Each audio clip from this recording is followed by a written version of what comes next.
Bonjour, je m'appelle Élise Gambier, je gère un établissement dans le Calvados à Villers-Bocage, une maison de retraite, et je suis la présidente d'Assume Vie, une association qui s'est créée en 2010, association des utilisateurs de la philosophie humanitude, philosophie de soins Gineste Marescotti. Donc, il y avait à l'époque des directeurs, des cadres et des utilisateurs qui ont souhaité en faire la promotion et pouvoir faire connaître cette philosophie qui permet d'apporter des outils et des techniques que malheureusement tous les professionnels n'ont pas encore à l'heure d'aujourd'hui. Je suis donc chargée de mission pour Assume Vie. Anciennement cadre supérieur de santé, j'ai mis en place la méthodologie dans l'établissement où je travaillais et ensuite j'ai rejoint l'équipe de Rosette et d'Age Village. Alors aujourd'hui, Assume Vie, c'est une association qui a réussi à créer des outils que les utilisateurs peuvent se partager et qui a notamment réussi à créer un guide, un manuel qui permet à chaque établissement de s'auto-évaluer et de rentrer dans un processus de labellisation. Donc un label a été créé, un label Bientraitance, un des seuls labels Bientraitance d'ailleurs qui puisse exister en France, je pense. Avec de nombreux critères. C'est assez copieux comme démarche et ça permet à chaque établissement qui souhaite s'engager dans ce processus de labellisation de toujours rester dans une démarche d'amélioration continue de la qualité. L'association Assume Vie a souhaité faire reconnaître effectivement qu'on pouvait travailler différemment aujourd'hui. Et du coup, on a mis en place un référentiel basé sur les valeurs de l'humanitude, basé aussi sur les principes qui nous sont enseignés. On a créé donc ce label pour reconnaître les établissements qui sont bien traitants, qui travaillent avec cette méthode. Ce label, il est attribué après l'installation d'une démarche sur le long terme, la démarche Label Humanitude, qui se développe sur 3 années avec des auto-évaluations annuelles qui sont analysées par des experts de l'humanitude. Ces auto-évaluations aident les établissements à gravir toutes les étapes et à arriver jusqu'au label. Mais comme c'est une démarche continue, une démarche qualité, les auto-évaluations perdurent après l'acquisition du label. Le label est acquis, il est attribué pour 5 ans, avec une visite de suivi dans l'intervalle, puis bien sûr toutes les analyses qui sont faites annuellement.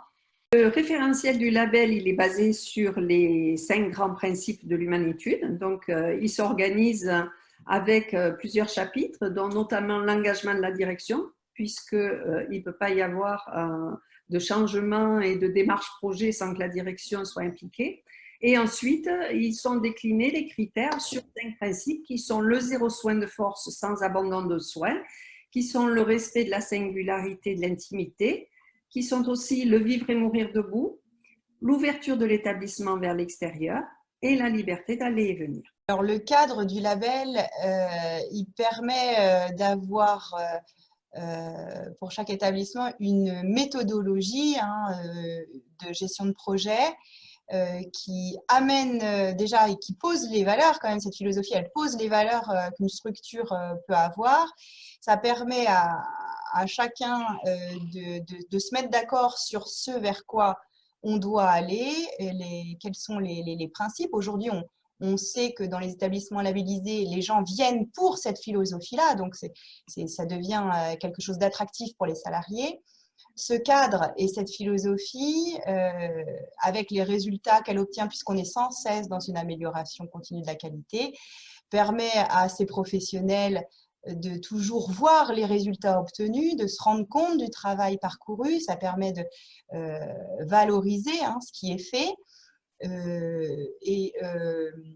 Ces professionnels, non seulement ils ont une pratique bien traitante, bienveillante, qui permet aux personnes accueillies d'être plus heureuses, d'être aussi plus actrices de leur projet, moins dépendantes aussi parce que beaucoup plus mobilisées, ce qui fait que face à eux, les professionnels sont bien plus satisfaits du travail fourni. On a beaucoup moins de conflits lors d'un soin, on a beaucoup plus de participation. Donc, toute cette qualité, évidemment, c'est une grande, grande satisfaction au travail. Et le fait d'avoir des indicateurs, ce guide, ce label qui nous permet de valoriser ce qui est fait, mais également de pouvoir nous mener vers un objectif supplémentaire, c'est pour chacun comme ça une vision d'avenir qui permet de voir où on va et qui donne toujours cette sensation de pouvoir faire mieux, tout en étant sur un cadre validé par chacun, une vision commune. Et on peut toujours avoir envie de faire les choses d'une certaine façon et de la meilleure qui soit. Si tout le monde n'a pas cette vision, les projets ne sont pas possibles. Donc, ce cadre permet réellement d'aboutir à des résultats concrets, des résultats qui valorisent et qui rendent beaucoup plus heureux les habitants des structures. Alors, en fait, ce qui se passe, c'est que la démarche label, c'est quand même une démarche qui permet de manager les changements de culture. Le label Humanitude, ça regroupe, ça rassemble, ça permet aussi aux professionnels de s'appuyer sur des principes, sur des valeurs, mais en même temps, ça leur donne des clés. Grâce aux techniques qui sont enseignées, les clés permettent de faire progresser et surtout de ne jamais nuire à la santé ou nuire au bien-être des personnes. Tous les critères vont soulever une question. Ces questions vont permettre effectivement d'éloger les pratiques et de redonner du sens à ce qui est fait au quotidien. Les valeurs qui sont affichées dans cette philosophie et ce cadre amènent les gens à être beaucoup plus acteurs de leur projet et beaucoup plus maîtres de leurs droits. Donc, quand on prive la liberté de ces gens-là, ces gens à qui on a laissé la possibilité de décider de venir ou pas dans une maison de retraite, ces gens à qui on leur a dit mais il va falloir signer, ces gens à qui on pose la question systématique à chaque moment de la journée de savoir ce qu'ils ont envie de faire et à qui on donne la possibilité physique d'être plus en capacité de faire les choses. Et bien, ces gens vont aller chercher leur liberté d'aller et venir et quand on va fermer les établissements, ce seront les premiers à dire si la société a le droit d'être libérée, nous aussi. Donc, c'est des gens qui deviennent eux-mêmes défenseurs de leurs propres droits.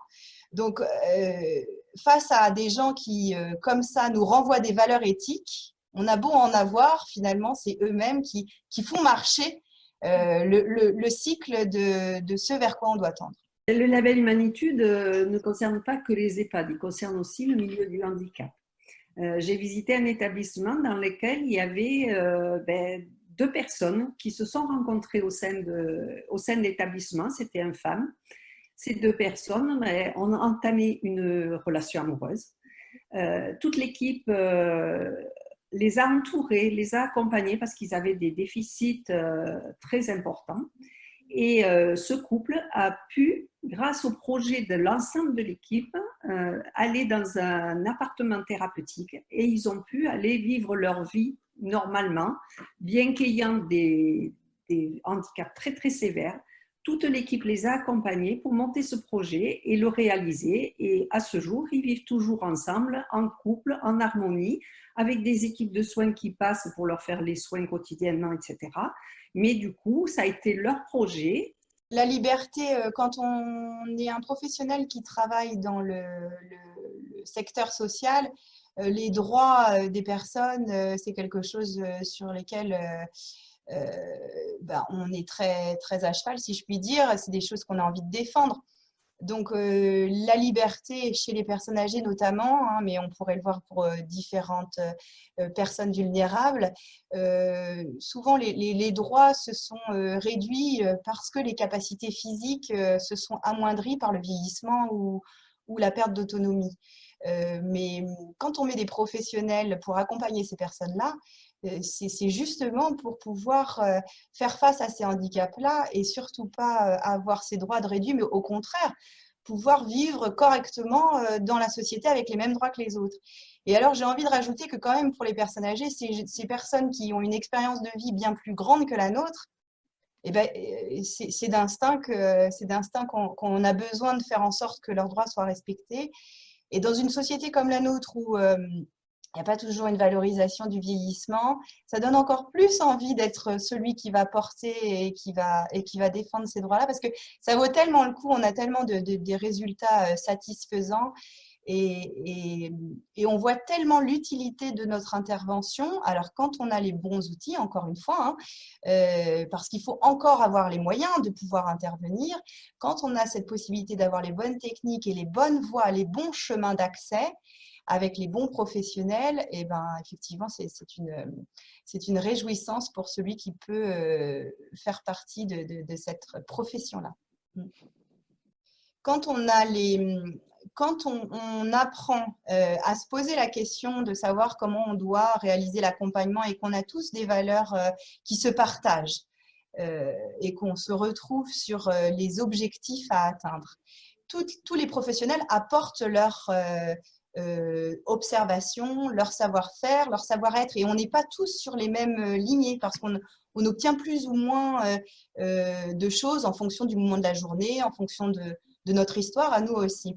Et c'est vrai que le professionnel qui va pouvoir guider les autres comme ça lui confère une autonomie et un impact sur l'accompagnement qui fait que dans une structure, dans une institution, chaque professionnel a voix au chapitre, qu'il soit directeur ou agent de service.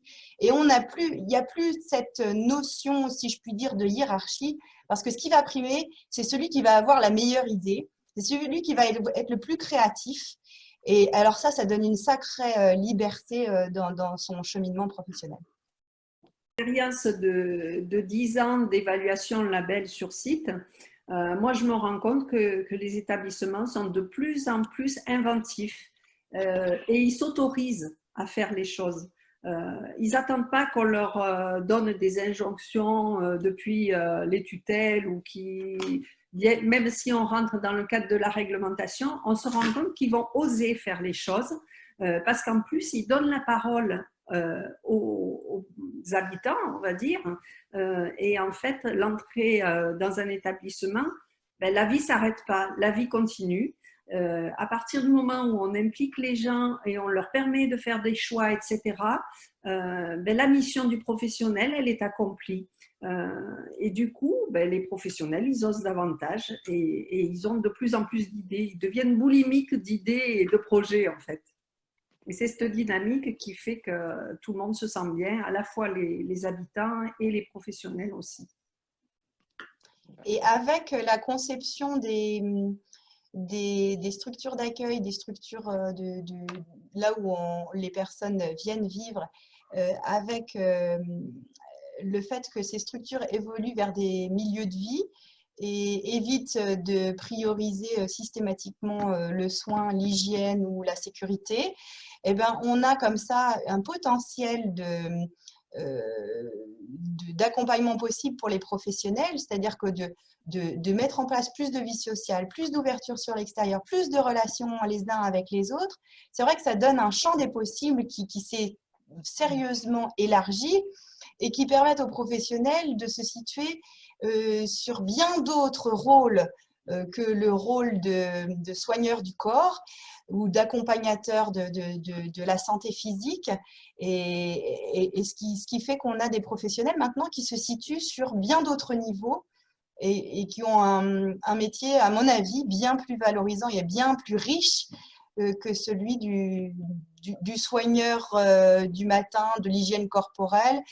Et se cantonner dans ce rôle-là, ben c'est bien dommage parce qu'on a bien plus de résultats quand on participe au projet global de la personne. Et c'est valable à tous les niveaux, qu'on soit directeur, mais aussi cuisinier ou aide-soignant. Sur tous les métiers, on peut penser son métier en pensant à pour qui on le fait, qu'est-ce qu'il attend et qu'est-ce qui est important dans sa vie. Et là, ça va élargir sérieusement notre capacité à intervenir. On se rend compte que finalement, en travaillant mieux, on fait des économies. On fait des économies au niveau des professionnels parce qu'ils sont de moins en moins malades. Il y a moins de RPS, il y a moins de TMS aussi, enfin des troubles musculo-squelettiques et des risques socio-professionnels. On fait des économies sur les produits, les dispositifs médicaux. On fait des économies parce que on nourrit mieux les personnes et du coup, il y a moins de frais au niveau des complémentations orales. Il y a des économies substantielles au niveau des frais de pharmacie. Et puis, petit à petit, on se rend compte de l'impact sur beaucoup de choses. Certains établissements labellisés ont fait le constat qu'ils avaient une augmentation de l'espérance de vie de 3 ans dans les établissements labellisés que l'on suit. La plupart des soignants dans les établissements labellisés, ils disent tous que ça a redonné du sens à leur pratique. Et bien souvent, des gens qui sont dans les établissements depuis très longtemps, ils disent ben, ça y est, j'avais l'intention de quitter et puis finalement, ben, je reste parce que c'est tellement enrichissant, ça m'apporte tellement aussi bien pour moi personnellement que du coup, voilà, je continue et je vais porter la bannière du label humanitaire. Chaque établissement est libre de choisir son projet d'établissement, ses valeurs, ses labels. Hein. Il n'y en a pas beaucoup encore qui existent sur le marché, mais le souhait ou pas de valoriser le travail des professionnels. Maintenant, quel dommage que tous les professionnels de France et des autres pays de ne pas bénéficier tous des techniques qui peuvent nous faciliter le travail au quotidien. Quel dommage qu'on n'ait pas tous accès à ce savoir. Et moi, en tant que professionnel, tout ce qui pourra aider mes professionnels à travailler correctement, dans de bonnes conditions, avec les bons outils, et à faire en sorte qu'ils se posent des questions à chaque fois qu'ils interviennent, je mettrai en place et je ferai en sorte qu'ils aient accès à ces connaissances-là. Maintenant, le label ou pas, quand on arrive à faire suivre des professionnels vers ce projet-là et faire en sorte qu'ils y adhèrent, et ben pourquoi pas valoriser ce qui est fait. Avoir une méthode qu'on nous donne tous les ans pour voir dans quelle situation on se trouve, ça c'est aussi très intéressant.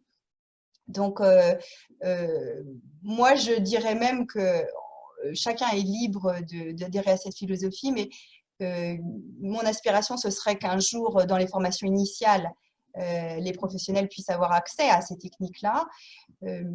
Et on voit aujourd'hui que les personnes viennent dans les établissements qui affichent des valeurs claires.